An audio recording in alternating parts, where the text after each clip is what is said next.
大家好，我是阿光。以后想吃酸菜，再也不要到外面去买了。今天就把详细的制作方法分享给大家。如果你也喜欢，我们一起来了解一下具体是怎样制作的吧。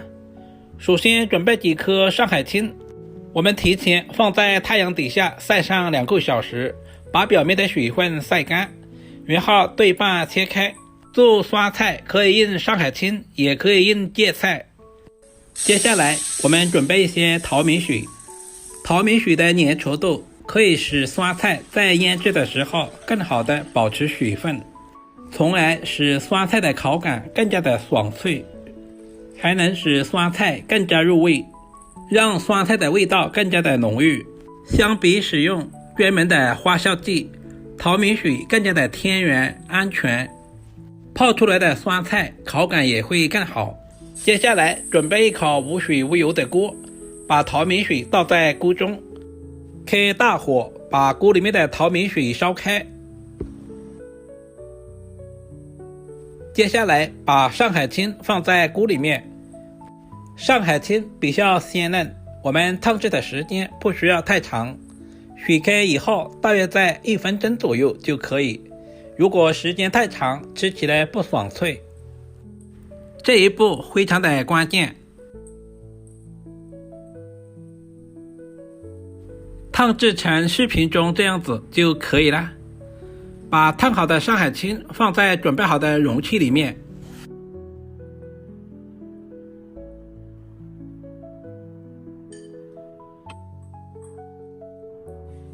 接下来加入1大勺的食盐，提前入下底味，然后再加入1大勺的白醋，增加酸味。接着把烫上海青的淘米水全部倒在大碗中。接下来准备一个盘子压在上面，使上海青完全浸泡在汤汁里面，扣上锅盖，大约腌制12个小时左右。这是我腌制了1个晚上的效果，大家可以看一下。淡淡的酸香味扑鼻而来，闻着都非常的有食欲。碧绿色的上海青经过腌制以后，金灿灿的，看着都非常的有食欲。接着我们就全部捞出来，用力拧干水分，放在清水中稍微的淘洗一下，这样我们在炒制的时候就不会太咸。接下来我们再来给下刀，首先像视频中这样用平刀劈成2半，然后再切成小条。用上海青做的酸菜，用刀切起来感觉就是在切葱一样，特别的鲜嫩。最后全部切成小丁，我们尽可能的切小一些，这样方便入味。感觉不够细的话，我们再剁成碎末。全部处理好，放在纱布里面。我们要把里面的水分拧干，这样方便入味。没有纱布的也可以用双手用力的拧干，尽可能的拧干一些，这样方便入味。亲爱的朋友们，视频都看到这里了，借您发财的小手点个赞再走呗。您的每一个点赞留言都是我前进最大的动力，非常感谢。全部处理成视频中这样放在准备好的碗中备用。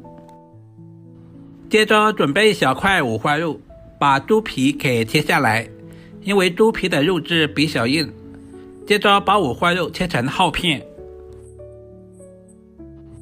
然后再切成小条，最后全部切成稍微细一点的五花肉丁。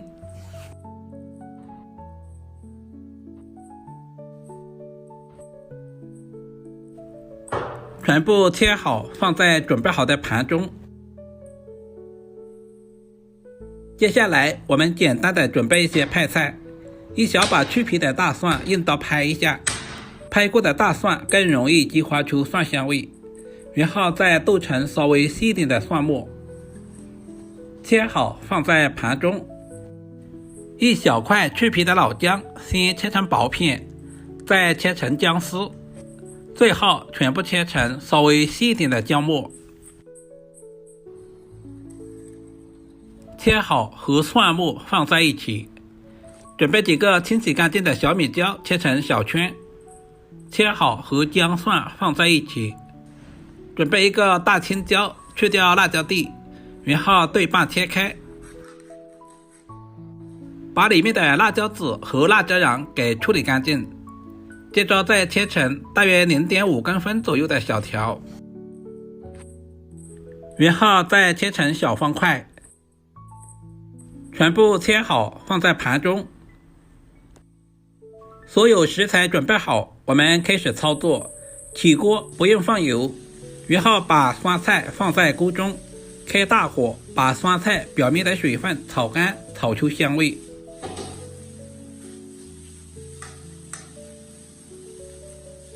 大约翻炒1分钟左右，盛出来放在盘中备用。另起锅加入少许的花生油，接下来把准备好的五花肉丁也倒在锅中，开小火煸炒，把五花肉炒出油脂，炒出香味。其实肉不肉都无所谓，我们就要用五花肉里面的油脂来炒酸菜，这样炒出来的酸菜吃着都有肉的香味。炒出油脂以后，把姜蒜小米椒也倒在锅中，稍微的翻炒几下，炒出蒜香味和辣味。接着把酸菜也倒下去，再次翻炒均匀。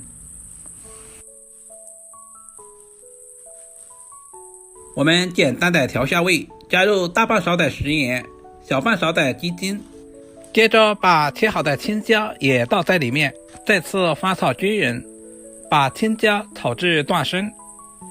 稍微的翻炒几下，把青椒炒至断生，就可以出锅装盘了。一道营养又美味的酸菜炒肉末就这样做好了，是不是非常的简单？如果你也喜欢这种做法，就赶紧收藏起来，这样做出来的酸菜吃起来更加的放心安心。酸菜还可以用来包饺子或者是炖粉条，都非常的美味。主要是自己在家做，干净又卫生，而且没有添加。如果今天的视频对您有一点点帮助，就麻烦点赞、收藏、留言并转发出去。点我头像还可以看到更多家常菜制作视频。好了，今天的视频就简单的分享到这里了，我们下个视频再见吧。